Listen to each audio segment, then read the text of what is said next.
Remember, we're speaking to a victim here, Yagami-san. One whose assailant we defended in court. If we had tried to make an appointment, she probably would have declined outright. Not sure showing up unannounced is much better, so let's just hope she's willing to talk. Yes, there's no way around it. It's a risk we had to take. Well, here goes nothing. Yes? I'm Shirasaki from the Genda Law Office, the attorney for Mr. Akihiro Ehara. You may remember me from the hearings. Why are you here? Don't you know it's rude to show up at someone's door uninvited? I understand, but we have a pressing matter that directly concerns you. If we could do this another way, we would. I apologize for any inconvenience. I'm sorry, but the trial's over and done with. You know I can legally turn you away. You're right, but I'm only asking a moment of your time. Please, would you mind? I don't have time for this. I'm going to have to ask you to leave. Wait, before you do that. Sorry to butt in. I'm Yagami, a detective helping Saori here out. And? Are you aware of the trending video that's leading people to believe Ehara committed murder? Thing is, the victim was confirmed to be alive in Yokohama until the morning of your own incident. And since Ehara was on the train with you, they're ruling him out as a murder suspect. So, what is it you're getting at? Just trying to ensure you're in the clear from any of that unfortunate business. If we could do this now, we'd never bother you again. All we need is 10 minutes of your time. How absurd. We're only trying to help, but if later would work better for you, we could always come back another time. With our supervisor, of course. That visit would probably be more formal. There'd be paperwork, audio tapes, you know the drill. You'll want to clear your schedule. I really don't have time for any of that. No, I understand, and it's entirely our fault. We thought we'd do this casually, but we really should have been more by the book. But it is a murder case, so we do have to make sure our paperwork is in order here. Now, would you prefer to schedule a date to accommodate a more formal interview? You said 10 minutes if we do it now, right? We'll make it as painless as possible. All right. Hold on. We really do appreciate it. Well, I'm impressed. I'm also not sure I should trust a word you say ever again. Really? I did get us in the door, didn't I? I'm joking. I do appreciate the help. Now let's not screw this up. This is likely the only conversation we'll have with Mamiya-san.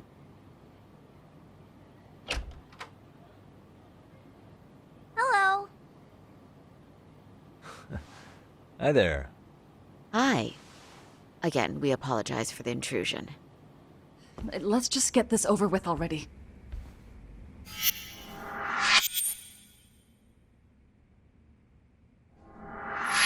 Okay, bye-bye. We'll make this quick.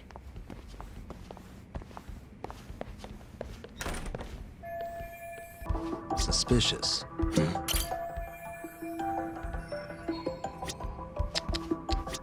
Suspicious. What the?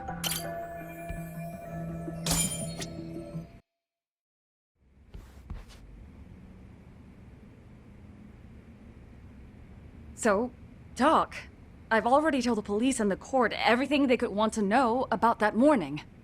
I'm sorry to put you through this again, but would you mind going over those details with us? What else is left to discuss? I understand how pressured you might feel. I've gone over this so many times. I wonder if pressing charges was even worth it. No, what you did was both brave and inspirational. Many victims are afraid to come forward for any number of reasons. Your voice might give them courage to find their own. Ironic, hearing this from that predator's defense team. Well, perhaps. Would you mind walking us through that day from the beginning?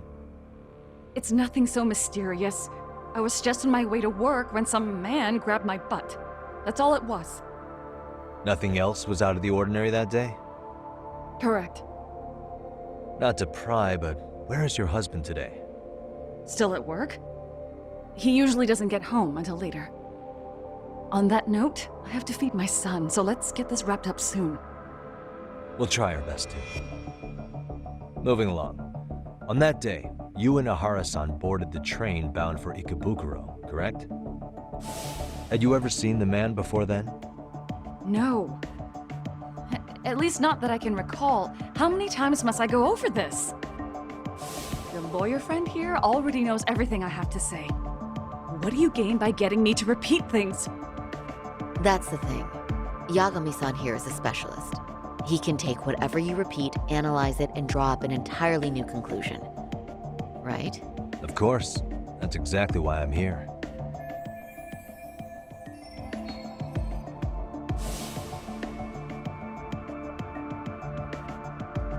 In the security footage as you stepped onto the train, it looks like Ahara-san stepped right behind you.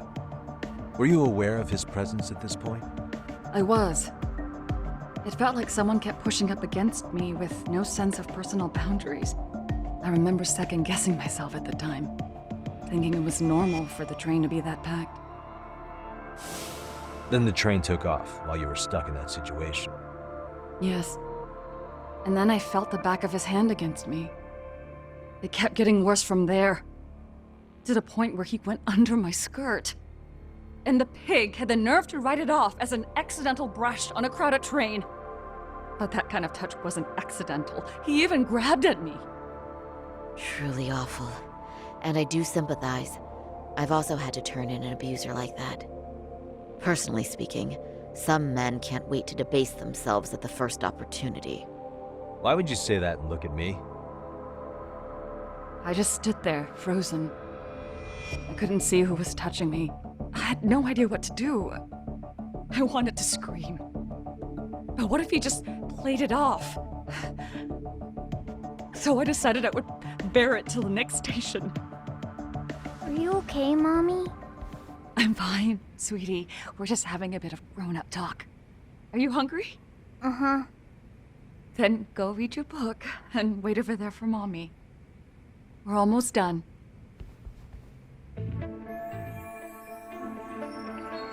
You said the abuse lasted the entire 6 minutes between Ikebukuro and Shinjuku Station. Did you see the groper's face at any time during that span? No. I was too terrified to look. And I thought, even if I did, he'd just pull away and escape. But just as the train was pulling into Shinjuku, I reached back and grabbed the hand on me. That's when I saw his face. Of course, he shook me off as the doors opened, but I'd already gotten a clear look at him. He must have known I could turn him in at that point. So he ran, and I chased after. Right. That was captured by the station's security cameras. Great job tailing him in such a crowded space. On that note, did you ever happen to lose sight of Ahara-san while running? His cap was pretty easy to spot, and no one else was bolting off the platform like that, so I never lost sight of him. At that point, I could feel my voice returning, so I just screamed, "That man grabbed me!" I'm glad there were good Samaritans nearby. For sure. And there were a lot of smartphones out, so I figured there was no way for him to get away with it. I was so relieved. I see. I think I've got the gist of it. But now we've got a piece of evidence that contradicts what you've told us. What do you mean? Brief.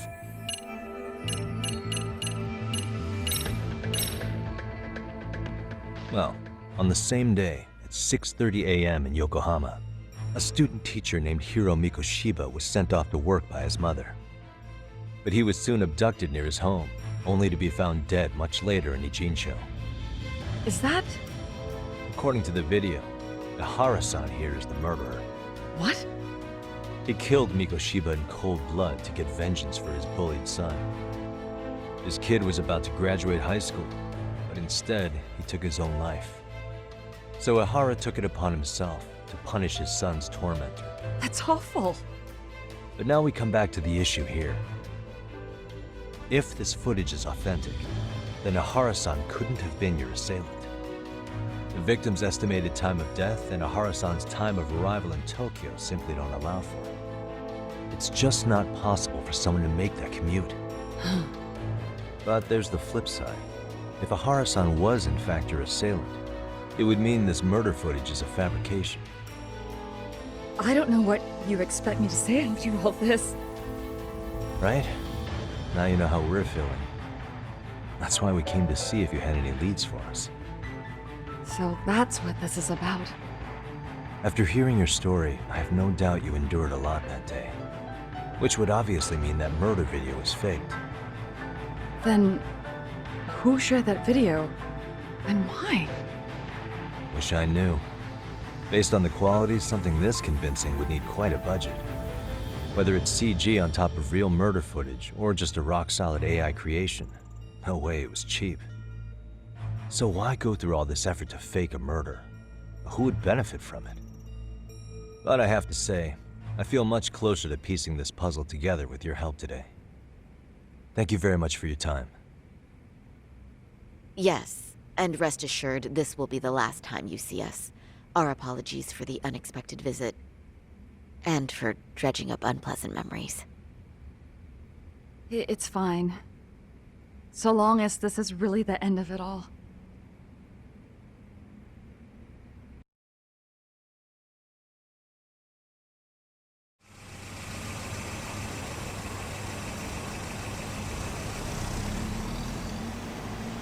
I'd like to report Mamiya-san's account to the rest of the team. Can I count on you to be there? Sure. Let me give Kaito-san a heads up. All right, then I'll see you there.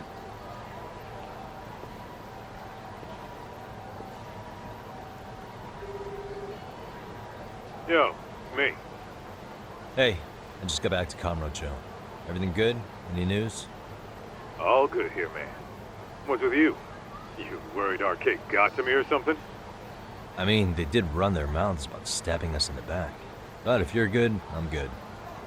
Anyway, I'm heading to Genda so Sari-san and I can go over what we learned from Mamiya. You're the boss. As for me, I'm calling it a day. You do that.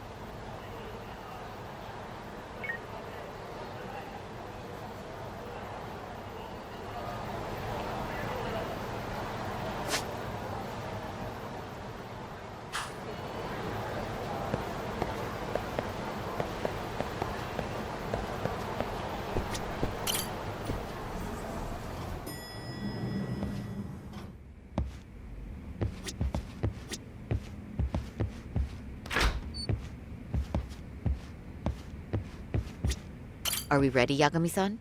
Let's start with our visit to Mamiya-san, if that sounds reasonable to you. Yeah, let's start there. So, the victim's story is completely in line with her court testimony, huh? That's correct. There wasn't anything new to pick up. Unfortunately. In which case, should we look into the murder video instead? Like, figure out how they made it? Let's not get ahead of ourselves here. Whether that tape's fake or real, someone had to put it online, right? Do we have any theories on who that might be? Well, the footage showed enough of the surroundings to make the crime scene clear. As somebody who's been there, I can confirm that the blood splotches match what you see in the footage. Which means...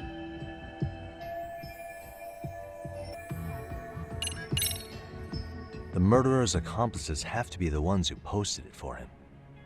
Yeah, I can't see it any other way. I also agree with Yagami-san. But in that case, what would their motive be? Maybe they wanted to make a mockery of the police, or even the whole system. Huh? We know Ihara got himself convicted for groping, so he'd have an alibi for Mikoshiba's killing. But then, his conspirators turned it around by uploading the murder video online. Almost as if to say, look how he got away with it. I see. Yeah, that does make it sound like he's taunting them. That's well and good, but I'd like to shift gears. Let's talk about the actual fabrication of the video. How does one go about that? Well, for example, the true culprit would be taped murdering Mikoshiba. Then Ihara's face would be copied and blended onto the killers. That's how they'd approach it in a Hollywood movie. But then, wouldn't you be able to see traces of it being faked? Tsukumo-san reported that he's found nothing of the sort in his analysis. We've been down this road before. If we take the stance that the footage is fabricated, we have absolutely nothing to work with. Then let's tackle this from the stance that the video's actually real. If that's the case, there has to be a flaw in the groping issue. I think we've collected enough evidence to find it too. So, what does this do for us? Once Ihara entered the Ikebukuro gates at 7:43 a.m. and stepped onto the platform, he was continuously monitored on camera. But if he really killed Mikoshiba at 7:30 like we saw, there's no way he could have reached Ikebukuro in time. That would mean the person in the footage isn't Ihara, but an impersonator. So that's not really him? Yeah, he's got the sunglasses and hat to help sell the disguise. Wait, if that's the case, after murdering Mikoshiba, wouldn't Ihara have to swap places with the stand-in sometime before being detained? But we didn't see any opportunity for that. Multiple cameras saw Ihara move right up to Mamiya-san as they board the train in Ikebukuro. And the onboard camera recorded them for the entire commute. Not only was the act caught on tape, but his failed escape from the scene was recorded as well. Ultimately, Ihara was pinned down before leaving Mamiya-san's sight, so she had an eye on him the whole time. Right. So the current belief is that Ihara was caught on camera the entire time he was at the station. But wait, that's not entirely accurate, is it? Huh?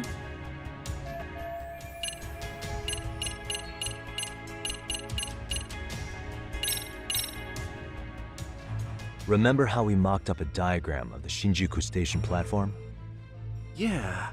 Oh, wait! That's it! You could be onto something. There's a point where Ihara wasn't on camera at all. What is this point you speak of? Let's all go over the diagram so that everything will be clear. Here's what I want you to see. Hey.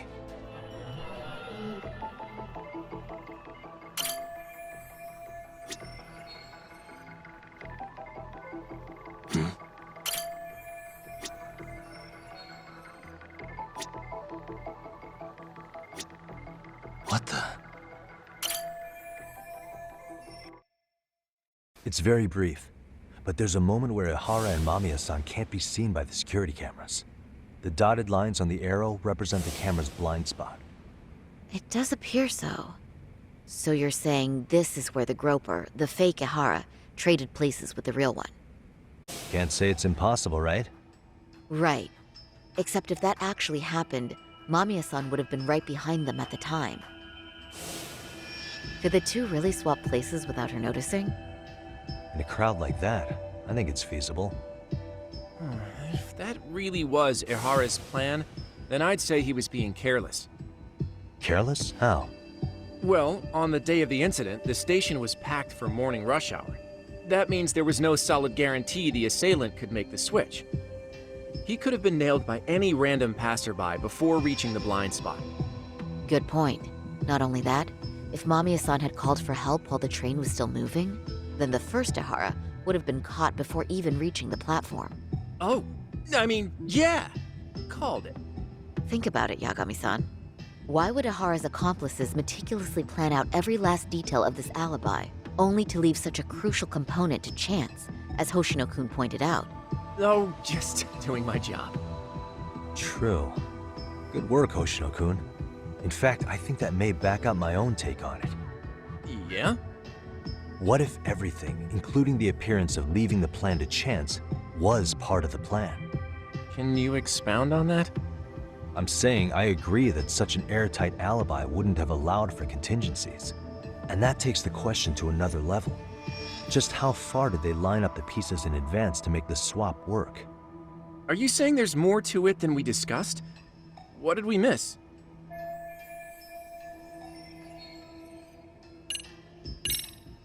Hiro Mikoshiba has to still be alive, meaning the body found in Ijincho was someone else's.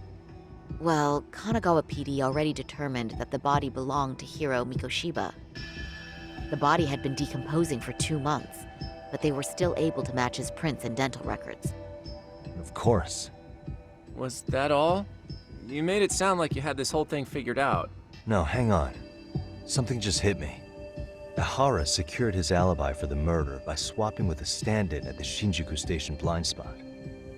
For them to be able to pull that off, a certain possibility comes to mind. Right, so what exactly would that be?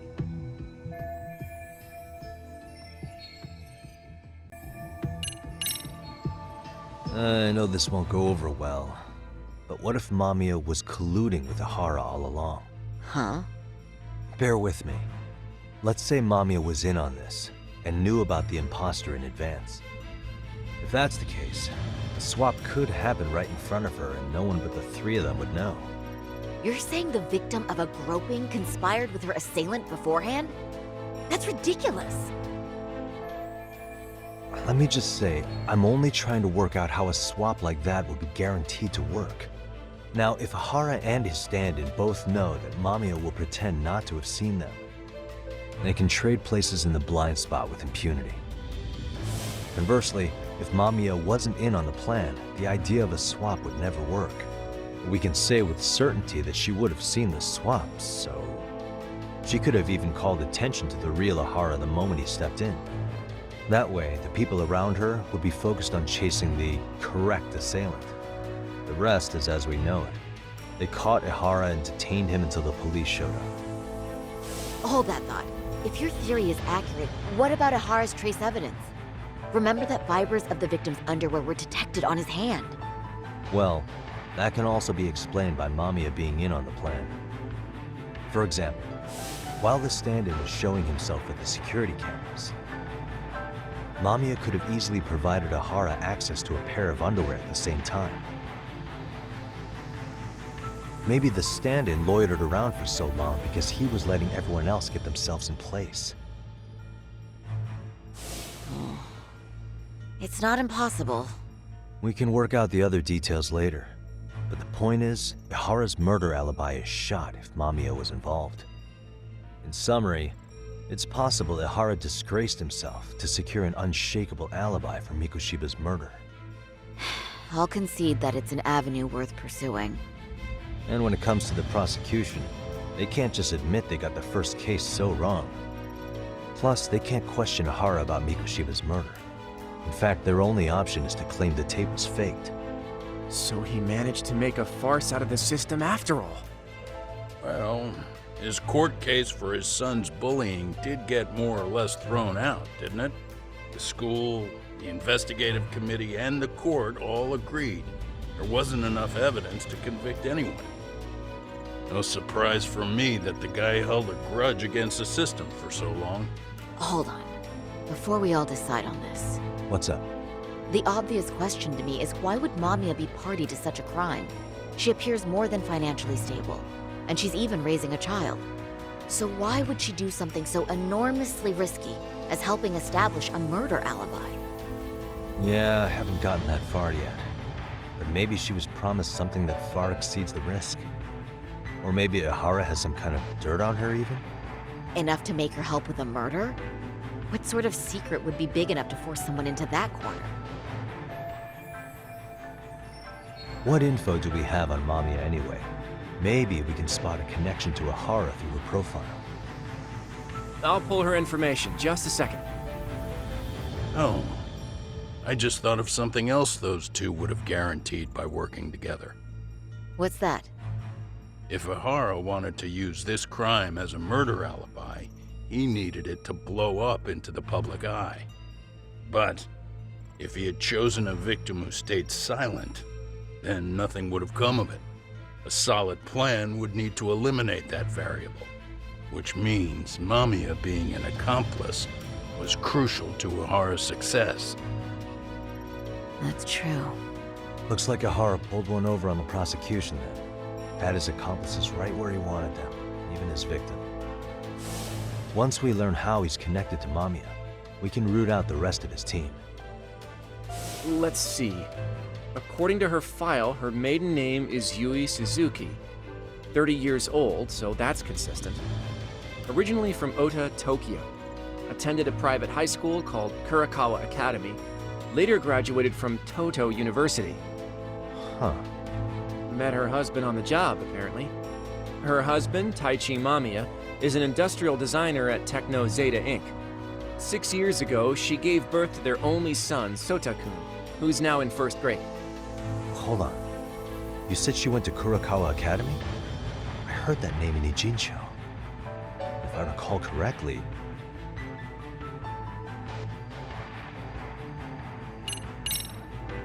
That's not where Tsukumo went, was it? Before, closing himself off to the world? Nah, Tsukumo-san studied remotely. He told me that when we were out having drinks one night. Wait. Tsukumo went out drinking with you? Yeah, we had fun. What did you guys even talk about? Hey, why am I getting grilled all of a sudden? I agree. This is nowhere near relevant. Yagami-san, what were you saying about Kurokawa Academy? Oh, right.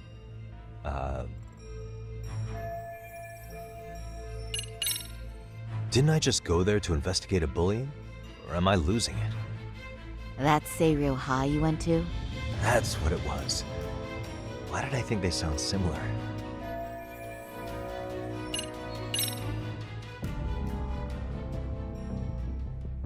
When I went to scope out the murder scene, there were these 3 guys watching the detectives and me.